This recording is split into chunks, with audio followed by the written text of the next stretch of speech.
Assalamualaikum warahmatullahi wabarakatuh. Tepangkeun Nabi Abdi Ujang Herdiana. Abdi bade nyaritakeun tentang ngalahirkeun indung urang.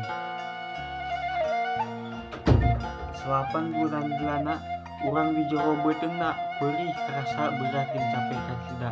Teu aya nu bisa ngarasakeun kanjerina jeung nyawa nu kudu taruhanna. 2 tahun dilana indung nyusuan urang ngabimbing urang yen bisa jadi jelema bager tur pinter jeung jadi jelema nu bener. Ngesakna cai kesang kalayan capek ngurus urang teu aya nu bisa ngabalas kanyaah indung kanjerina indung jeung cai panonna indung.